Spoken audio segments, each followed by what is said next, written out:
নমস্কার, আমি মনিকা। আজকে তোমাদের সাথে একটা ভিন্ন ধরনের ভিডিও আমি শেয়ার করতেছি। তো যাদের ভালো লাগবে তারা দেখবে, যাদের ভালো লাগবে না তারা স্কিপ করবে। এটা চট্টগ্রামের রাস পূর্ণিমার উপলক্ষে কীর্তনের হয়েছিল জ্যামশন হলে, সেটাই তোমাদের সাথে শেয়ার করতেছি। এই ধরনের অনুষ্ঠানগুলো আমার ভীষণ ভীষণ ভালো লাগে এবং আমি যতটুকু সম্ভব কাছে হইলে যাই। তো সেখানেই গিয়েছিলাম। তোমরা দেখতেই পাচ্ছ ভিডিওগুলোতে আম, এই ঠাকুরের অনেক রাধাকৃষ্ণ বিভিন্ন ধরনের মানে আম, এখানে প্রতিমা বসাইছে এবং ভিতরে কীর্তনও চলতেছে। আমি মাঝে মাঝে তোমাদেরকে কীর্তনও শোনাবো কথার ফাঁকে ফাঁকে। এবং তোমরা দেখে নিও। আসলে ঠাকুর দর্শন একটা ভাগ্যেরও ব্যাপার, সবার হয় না। কাছে থাকতেও সবাই যাইতে পারে না। যে এটা আমার কাছে এত ভালো লাগছে, প্রতি বছরই এটা করে ঘুরানো সিস্টেম, মানে ঘুরতেই থাকে ঘুরতেই থাকে। অনেকগুলো রাধাকৃষ্ণ একসাথে দিয়েছে। তো দেখতেই পাচ্ছ এটা নৃসিংহ অবতারের দৃশ্য।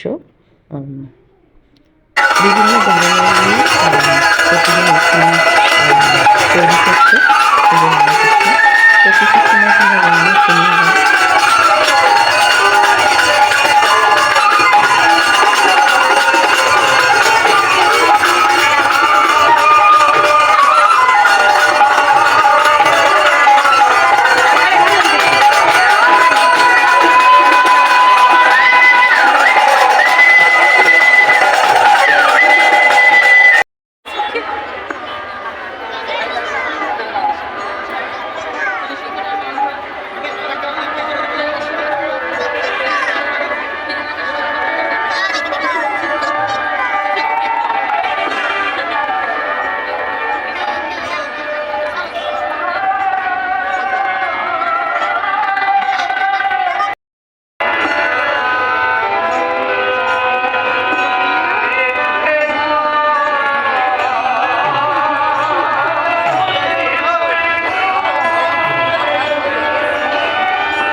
এই যে গুরুদেব পূজারী, বোয়ালখালীর, চট্টগ্রাম বোয়ালখালীর গুরুদেব মুরারি বাবাজি।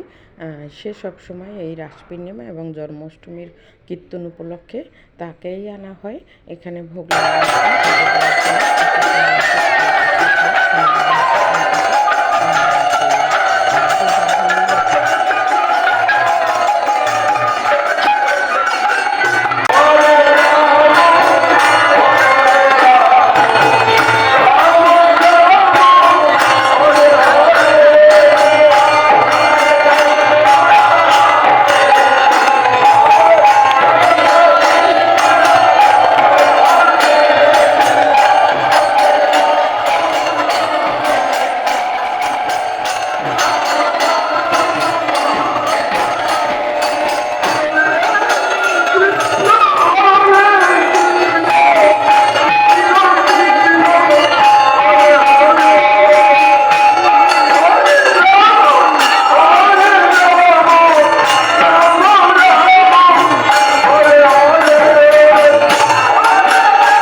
আর এক দল চলে আসছে, তোমাদের সাথে ভিডিওটা শেয়ার করলাম, কেমন হয়েছে জানাবে। সকলকে অসংখ্য ধন্যবাদ, সবাই ভালো থাকো। এটার মাঝে আমি একটু বাইরের মেলা বসছে, প্রতি বছরই বসে এবং অনেক বড় করে মেলা বসে এই মেলাটা, তো সেটাও তোমাদের সাথে একটু করে শেয়ার করলাম। তো এবছর একেবারেই মানুষ কম, হয়তো পরিস্থিতি পরিবেশ ভালো না, সেজন্য তো মেলাটা প্রতি বছর